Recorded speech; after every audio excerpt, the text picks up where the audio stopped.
we invest a lot more intensity of focus and energy in protecting it. Okay?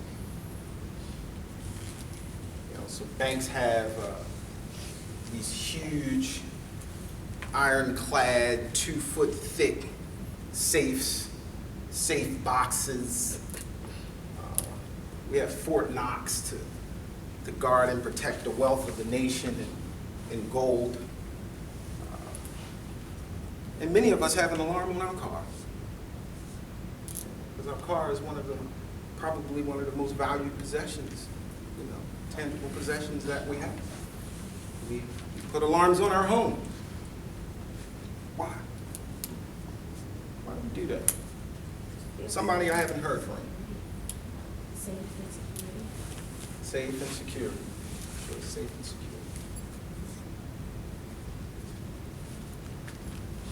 What's the purpose of the, yes, sir? To alert us in the event that an intruder is present. You answered my question.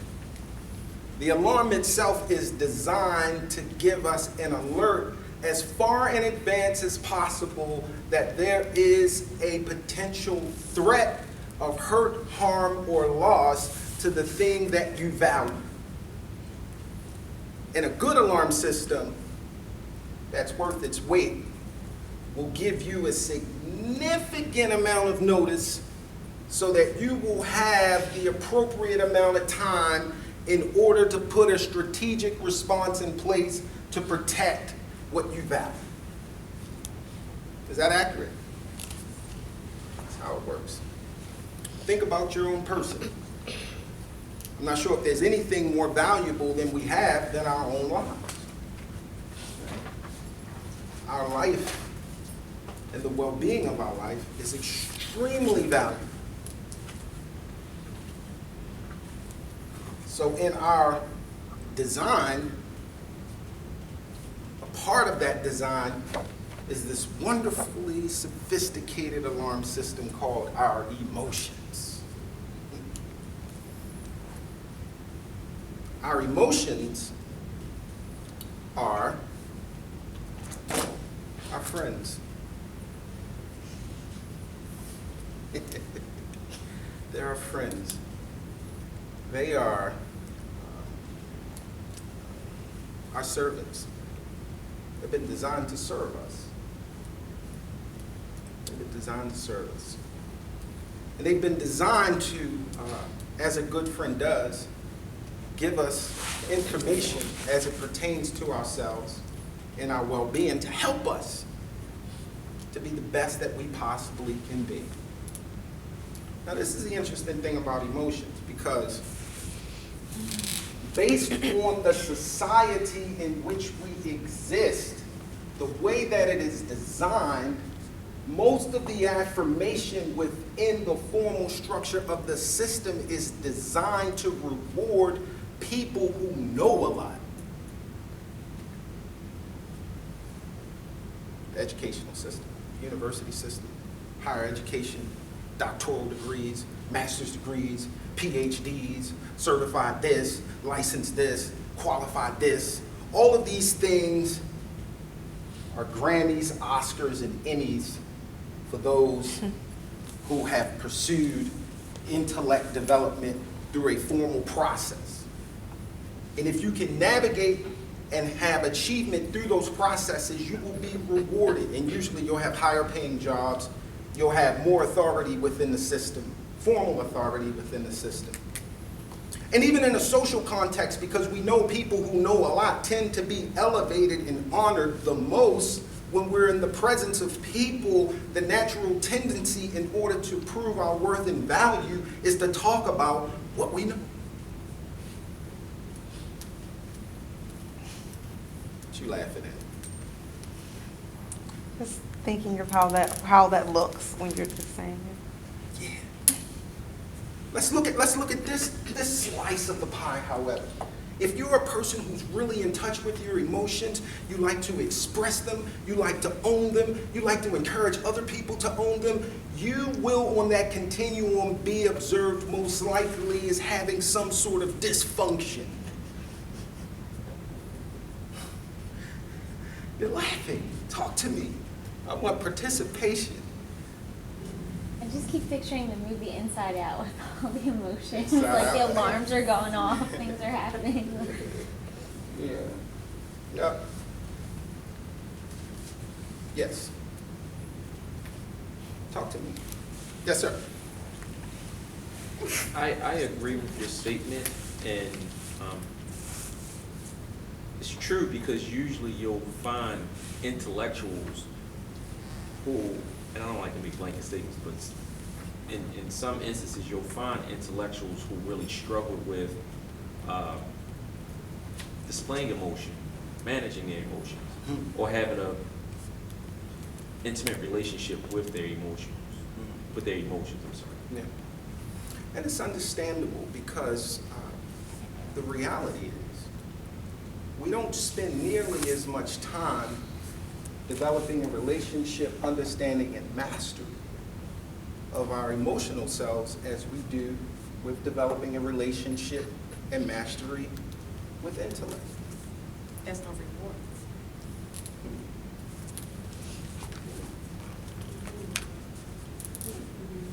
There's no rewards. Speak up, Siobhan, so we can make sure that your comment is valuable. I said there's no rewards behind developing our feelings. There's rewards behind developing the intellect part of your life.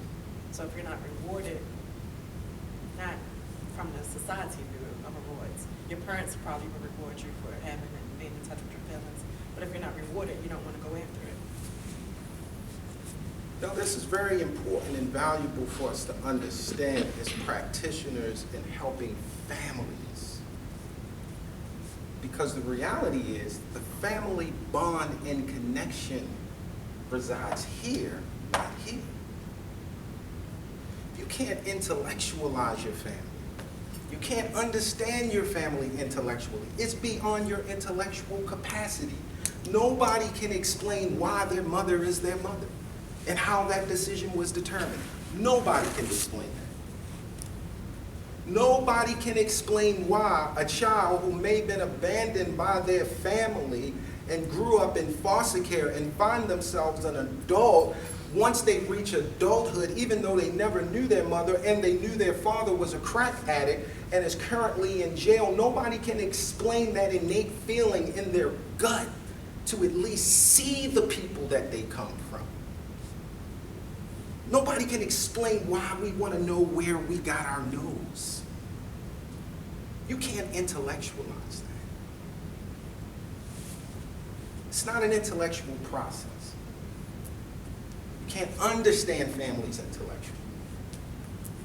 We can try to hone our skills and our ability to support families through intellectual development, but to truly join and be with a family in a healing process, you have to understand the depth of their bond and the depth of the hope of the restoration of that family is key. If you don't get anything else from me today, I want you to get that. Because you're not smart enough to heal a family. It doesn't qualify. I said that. I'll own it on any stage. That's why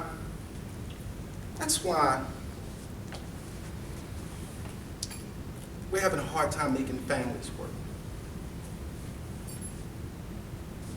The greatest work that I've done in my family, my own marriage, has been at this level.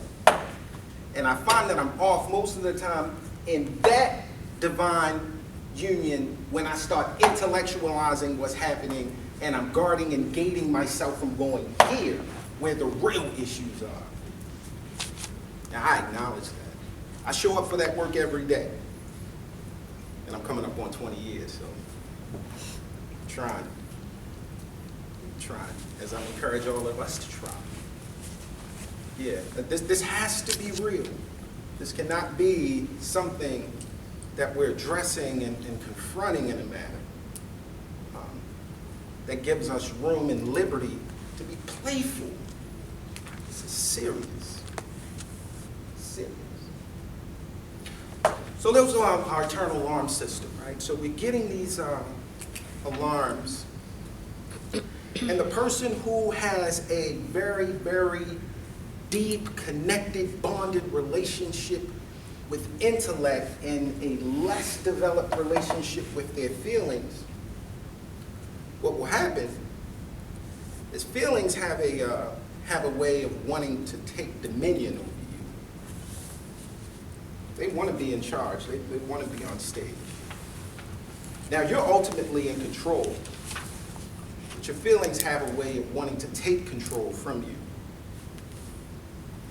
And so the way that that process happens is when we begin to feel, instead of acknowledging the feeling as a servant that's bringing us information to equip us to make an informed decision about how we want to respond, many of us do whatever our feelings tell us to do.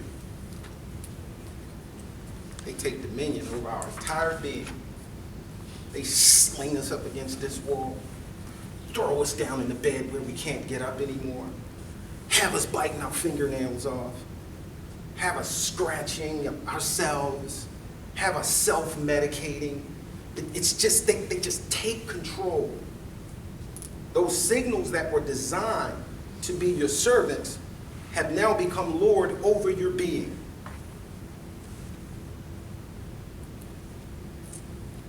And you know what's so powerful about that? We don't even realize it's happening. Operative word, awareness. We don't realize it's happening.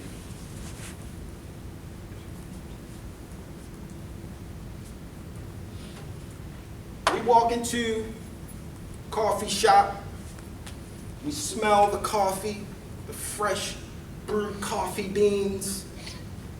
We see our significant other, who we thought was at work, sitting at the bar with a cup of joe and a woman we've never seen before. And we have a thought. Now this just doesn't have to be a woman, this can be a man walking in too. I don't want to make this exclusive. You have no other information. You smell the coffee, you see your significant other at the coffee bar with a woman or a male who you've never seen before, and you have a thought. What's your thought? Who is this? Huh? Who is this? No, I'm just, you know, right? First question. I'm trying to figure out who's this. Meeting here for a business meeting. People work. Well, you could do work at Starbucks, but you know. No, I'm saying that's used to be at work. They're getting coffee. Who is that? Yeah, you don't have any information. You only know what you're seeing in the moment. What do you think? Some others. What do you think? Betrayal. Yes, ma'am. I think, oh, it must be a job interview or something like that. Okay.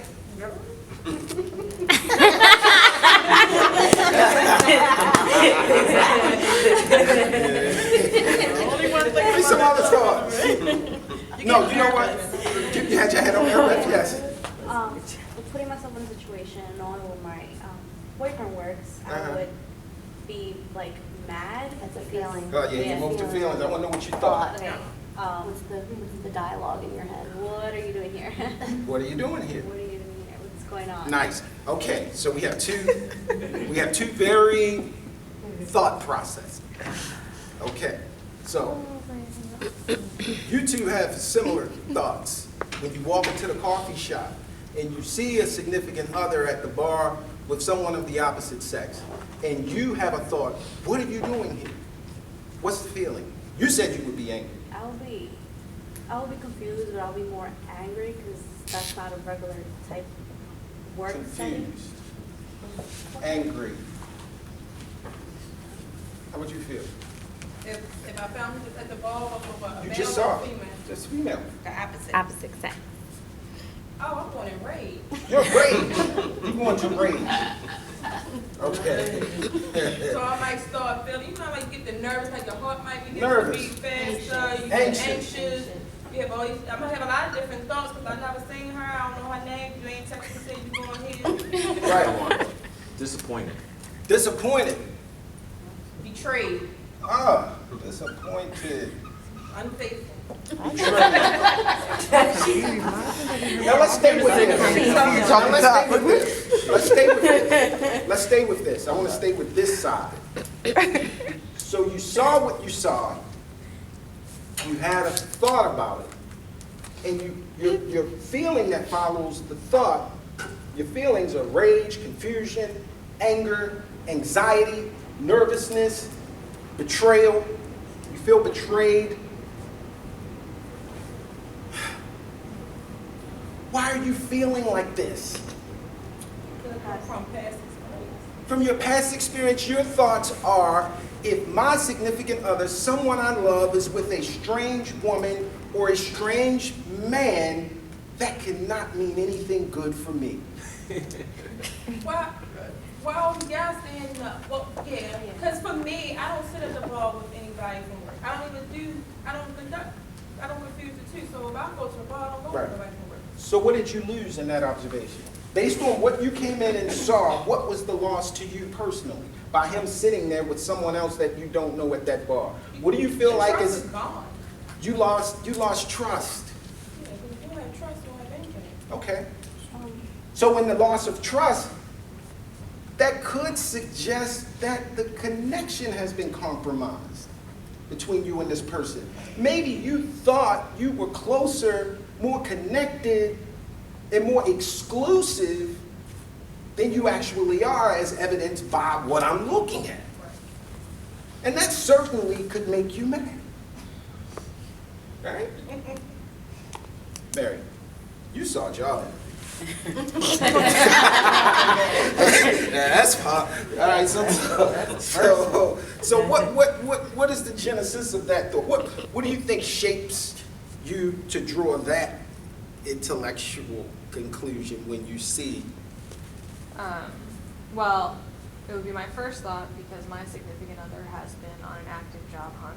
Okay. He's in the art field, so a lot of times those can be a more casual setting like a coffee house. So you have an experience with your significant other that is such that would help define what you're seeing in a manner that wouldn't immediately lead to infidelity. Mm-hmm. Okay. So, what is the feeling that would follow? Curiosity. Just curious. Like, I'd want to know more details. I wouldn't, You wouldn't walk out and be like, oh, I'll leave him alone. Well, I probably wouldn't interrupt it, but I mean, I'd probably hang out. You said you wouldn't interrupt? I wouldn't interrupt. I'd get a latte to stay. Just lurk and sit in the background. No, I'd go to the side. Stop and if it I'd goes well. Like, I would be curious and intrigued. I wouldn't have like any sort of anger. I wouldn't be exceedingly happy because it's not confirmed that it's a job interview. That's just an assumption that I'm making. All right, okay. But I wouldn't be mad because I don't know anything about that person to be mad about. So I don't. So curiosity is somewhere in the middle. Mhm. It hasn't really drawn a definitive conclusion. It's somewhere in there where I see this, it could make sense, but it's possible that it doesn't. Yeah, exactly. And I would want to get more information, so I'm gonna hang around and get a latte Mhm. and do some more information gathering. Maybe because you do trust him, so, yeah. Yeah, so we have these feelings that result from what we're thinking. Right?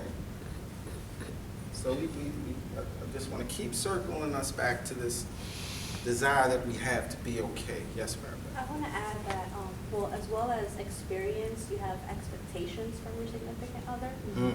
So, I mean, as myself, I'm gonna immediately, Put that up. um, Yeah, right. Yeah, expectations. is it there? I'm gonna immediately go negative because of experience, but then think about it like, okay, well, it's a different situation now, and I expect this from him. Mhm. So it's probably just a job interview or a coworker or something else that's not negative. Mm. So I feel like thoroughly assessing the situation Mm. before acting. Some people don't think and they just act. They like, oh, negative, and then they act. Now, you went from thinking to acting and skipped over the emotion. And that's what I'm trying to help us to observe.